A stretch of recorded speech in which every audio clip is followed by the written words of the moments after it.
Come on, Fernanda. We need to move faster. Keiko shouted over the relentless moaning of the undead that pursued them from the shadowy chapel. The moon cast a stark silver glow across the open farmlands, illuminating the desolate path they sprinted along. They had stumbled upon the haunted chapel while exploring the English countryside on a long-needed vacation. It had seemed like a harmless stroll not so far away from where they had parked their car, but the moment they stepped through its crumbling archway, they had been plunged into a nightmare of the living dead. Now, their hearts racing like the burning beat of the era's newfangled jazz music, they pounded across the fields, the soft earth giving way beneath their pounding boots. Keiko's sword sliced through the air with a deadly grace, fending off the grasping hands of the ghoulish figures that stumbled after them. Fernanda, her hair flying wildly behind her, fired her pistols in controlled bursts, dropping the undead one by one with grim determination. The chapel grew smaller in the distance, but the horde grew larger, their moans echoing through the night like a chorus of the damned. The farmlands around them were eerily quiet, the animals having long ago fled from the malevolent presence that had disturbed their tranquil domain. Where do we go? Fernanda panted, her breath coming in ragged gasps. The manor, Keiko replied between gritted teeth. It's our only hope. We have to warn the others before it's too late. The manor, a grand but foreboding estate that loomed over the surrounding lands, was rumored to be the source of the evil that had plagued the countryside for months. It was there that they had hoped to find answers to the mysterious disappearances that had occurred during the full moon. But now, with the undead on their heels, it had become their fortress of salvation. They pushed on, their muscles burning, the cold night air biting at their lungs. The moonlight grew brighter as the clouds parted, painting the world in stark monochrome. The undead were gaining on them, their shuffling gait seemingly never tiring. As they reached the edge of the farmlands, the manor loomed before them, a bastion of darkness amidst the silvered landscape. The fence surrounding it looked like teeth in the moon's glow, but it was the only sanctuary they had. With a final burst of speed they vaulted over the fence, the sharp points of the wrought iron scraping their legs as they landed in the overgrown garden. The manor's windows stared down at them like hollow eyes, but the doors were a beacon of hope. Fernanda took a moment to reload her pistols, the clink of the bullets punctuating the silence. Ready? She asked, her voice steady despite the fear that tightened her chest. Keiko nodded, her sword at the ready. Let's do this. They charged towards the entrance, the undead close behind. The doors creaked open, revealing the dimly lit interior. They stumbled inside and slammed them shut, the heavy wood groaning in protest. The manor was eerie and still, a stark contrast to the chaos outside. They could hear the thumps and scratches as the undead threw themselves against the barricade. We can't stay here, Keiko said. We need to find the source of this curse. Fernanda nodded, her eyes steely with resolve. And put an end to it. They moved through the dusty halls, their footsteps echoing in the vast emptiness. The manor was a labyrinth of shadows, each corner hiding a potential horror. But the two friends were undeterred. Their friendship forged in the fires of their shared terror. Their journey through the manor was fraught with danger and the undead, but they faced each challenge with a fierce courage that surprised even themselves. They encountered other survivors, a ragtag group of locals and travelers who had taken refuge within the manor's walls, all with their own stories of loss and horror. Together, they descended into the bowels of the estate, where they discovered an ancient crypt sealed with arcane symbols. Within lay the source of the curse, a once noble knight, risen from his grave by a dark power that had corrupted the very earth.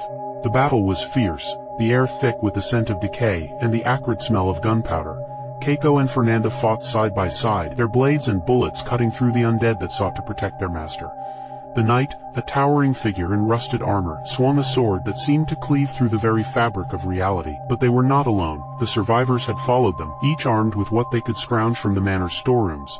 The sound of their struggle filled the crypt, a symphony of defiance in the face of unspeakable evil. As the night fell, the other undead crumpled to the ground, their lifeless eyes glazing over. The curse was lifted, and the moonlit night outside grew quieter. In the aftermath, the survivors gathered in the manor's great hall, their faces a mix of relief and weariness. They had won, but at a cost none of them would soon forget. Keiko and Fernanda, their clothes torn and their weapons bloodied, shared a look of understanding. They had faced the horrors of the night and emerged victorious, their friendship stronger than ever. As dawn approached, they made their way back to their car, leaving the manor and its dark secrets behind. But the night's events had changed them, imbuing them with a newfound sense of purpose. They would not rest until they had uncovered the truth behind the curse and the force that had sought to unleash it upon the world.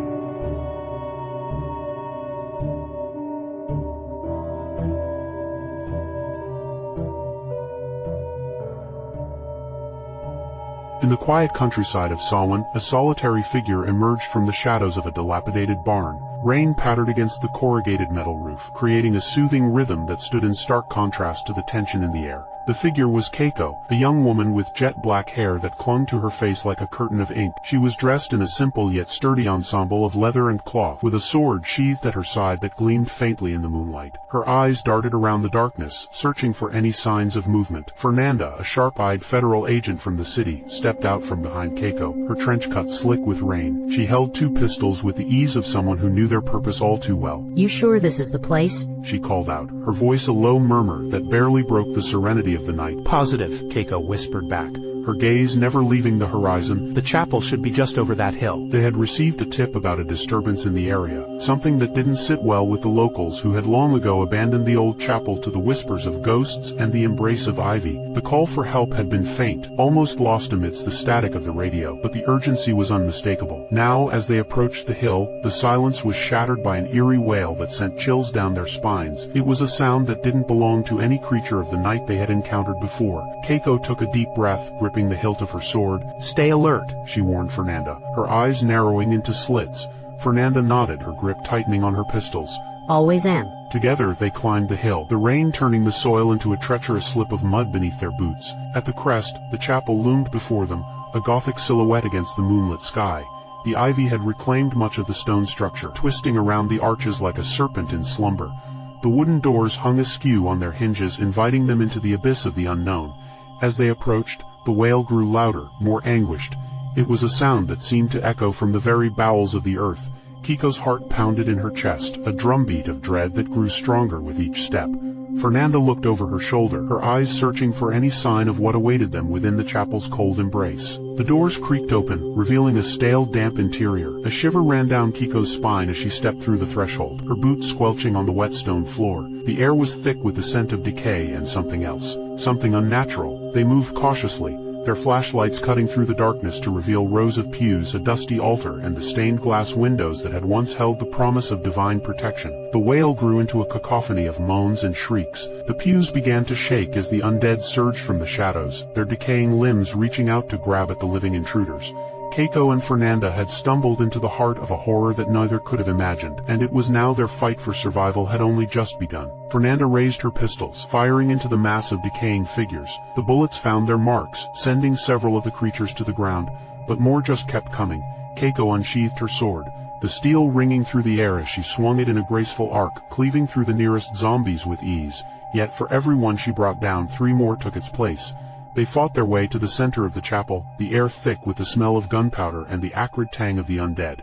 Their eyes met briefly, a silent understanding passing between them. They had to find the source of this unholy disturbance and put an end to it. Fernanda's shots grew more precise, taking down zombies with headshots that sent their lifeless forms crumbling to the floor. Keiko, meanwhile, spun and danced among the creatures, her blade a deadly ballet of steel and moonlight. The chapel's walls seemed to pulse with the energy of the undead, the very stones seeming to come alive with a malevolent intent. The windows, once filled with the light of faith, now rattled and groaned as if in agony. The shrieks grew louder, more intense, and it was clear that something was controlling this horde of the damned. As they approached the altar, a figure emerged from the shadows, a once beautiful woman, now twisted and decayed, with eyes that burned with a dark fire. She was the necromancer, the source of the horror that had consumed the chapel. She cackled, raising her arms, and the zombies around her stumbled back, giving her space to weave her dark magic. Keiko's eyes widened as she recognized the symbol etched into the woman's flesh.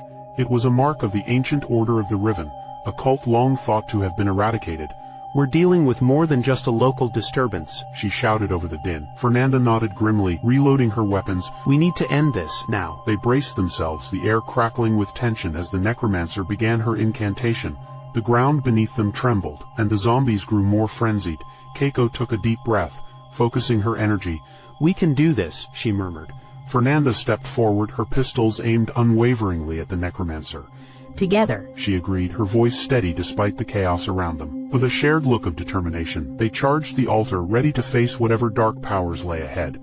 The battle for the chapel was far from over, but the 2 unlikely allies had found their resolve. They would not leave this place without a fight. The necromancer's eyes widened in surprise as Keiko and Fernanda approached. Her incantation faltered for a moment before she bared her decayed teeth in a snarl. Her arms shot out, sending a wave of decay and dark energy towards them. The zombies around the altar convulsed, their limbs flailing as if caught in an invisible storm. Fernanda ducked and weaved, her pistols firing in rapid succession. Each bullet found a new target, dropping the undead in their tracks, but the necromancer remained unscathed.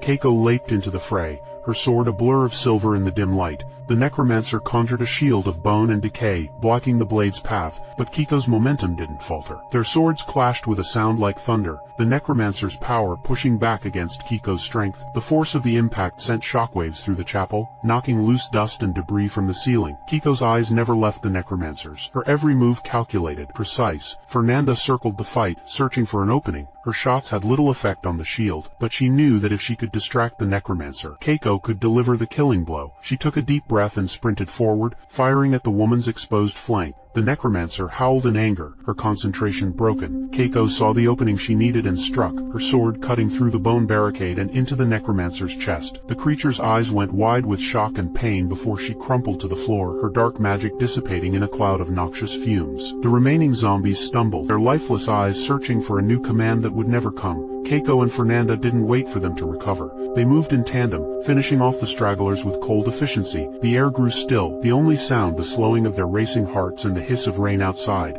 They stood over the lifeless bodies, their flashlights playing over the carnage. Keiko sheathed her sword, her breath coming in ragged gasps. "We did it," she said, her voice shaking with a mix of relief and exhaustion.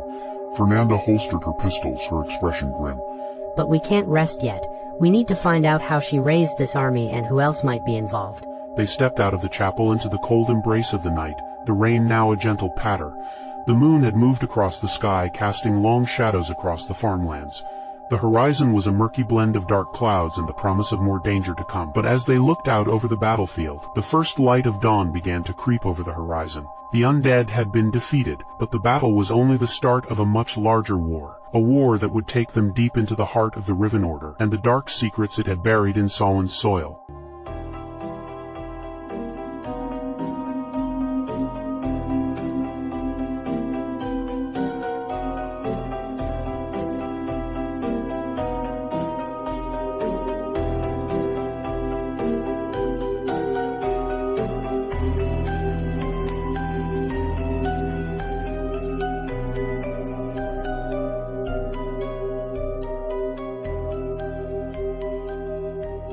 Walking back to their car, the dynamic duo climbed in and drove back into the town proper as the sun rose. Fernanda asked Keiko if she wouldn't mind getting some coffee, to which the Japanese woman responded. As so, they headed toward the center of town where the quaint diner, Franco's, promised hot coffee and breakfast even at such an early hour. As they approached, the smell of sizzling bacon and freshly baked bread wafted through the air, making their stomachs rumble in unison.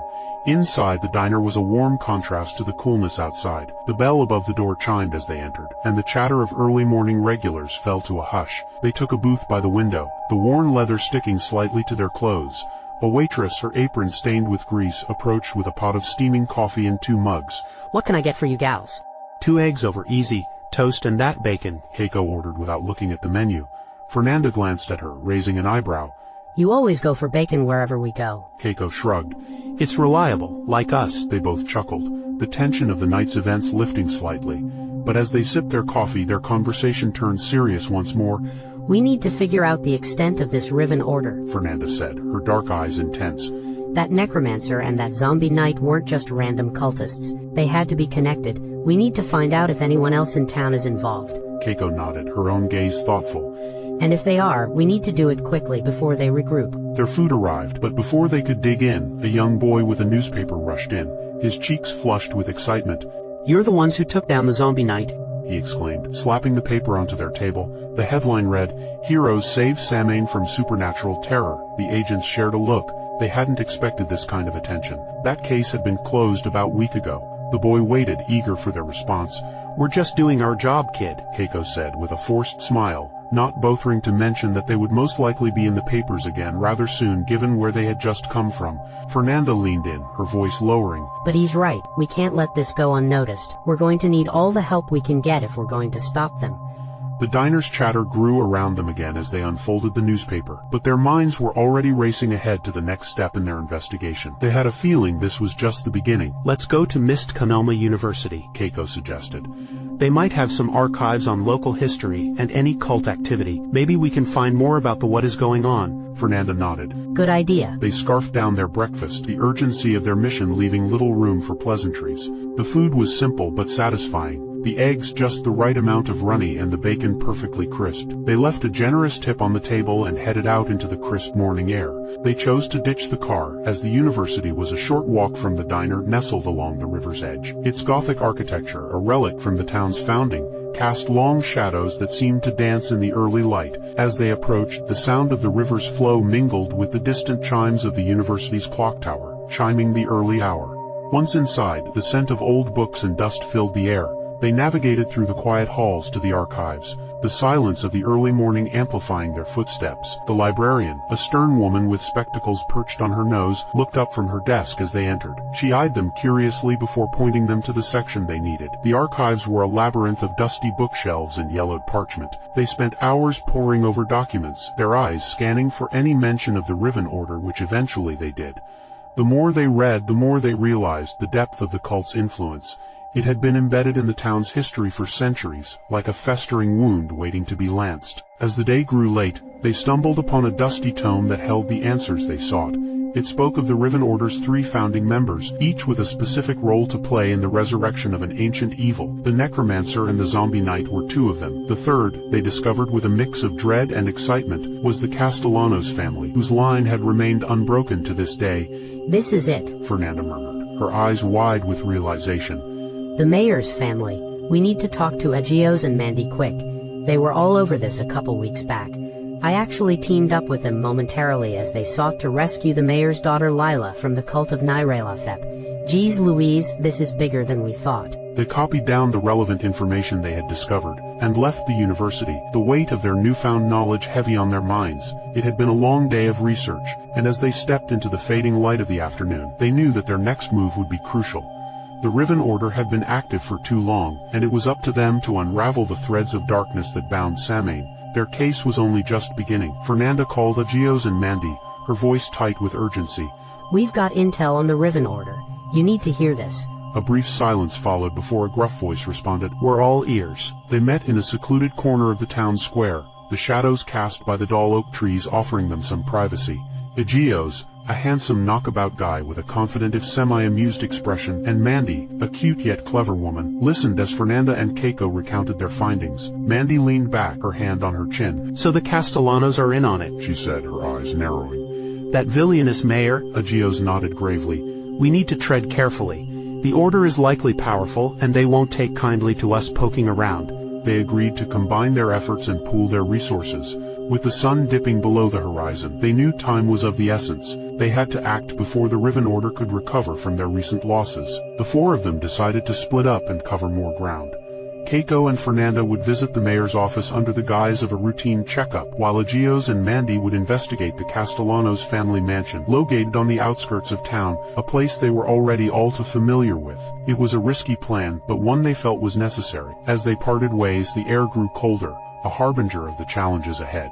Keiko and Fernanda approached the mayor's office with a mix of trepidation and determination. The town hall was a grandiose building, its columns and arches speaking of a time when the town had dreams of grandeur. The night was quiet, almost too quiet, as they climbed the stairs to the 2nd floor where the mayor's office lay. The reception area was dimly lit, the flickering light from old gas lamps casting eerie shadows on the walls. A clerk looked up from her desk, surprise etched on her face as they flashed their badges. We need to see the mayor, Keiko said firmly.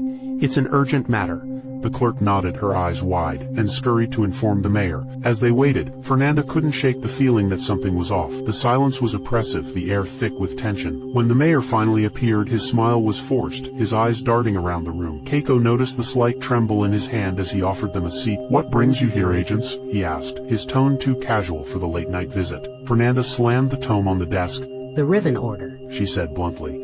And your family's involvement. The mayor's smile faltered. "I have no idea what you're talking about," he said, but the fear in his voice betrayed him. Keiko leaned in. "We know about the 3rd member, Mr. Castellanos. We know you're hiding something." The mayor's face paled. I don't know what you're referring to, but they weren't fooled. They had the evidence. The town of Samhein was in more danger than it knew, and they were about to rip the veil from the town's darkest secret. The tension in the room was palpable as they pressed him for answers. Each second that ticked by brought them closer to the truth and the horror that lay beneath the surface of the seemingly innocent town. As the night grew darker, so did the secrets they were about to uncover. The mayor's facade crumbled like the dusty pages of the ancient tome they had found. His eyes darted between the two agents, searching for an escape or a lie to weave. But the evidence was too strong, the weight of history too heavy to deny. Very well, he said with a resigned sigh. My ancestors were indeed involved with the Riven Order, but that was centuries ago. I assure you I know nothing of their current activities. Kiko's hand hovered over the gun at her hip, her eyes unblinking. Your ancestors were the ones who bound the necromancer and the knight. Who is this third member, and what is their plan? Castellanos' expression grew grim. The third member was a Castellanos too, but not one of my bloodline. They were banished, their names stricken from the records. All I know is that they sought power to rival the gods themselves. Fernanda leaned in further. And what does that have to do with Lila? The mayor's face twisted in pain. They sought to use her as a sacrifice to complete some ancient rite. I had no part in it. I swear I did everything to protect her. Their conversation was interrupted by the sound of shattering glass and the thud of booted feet echoing through the town hall.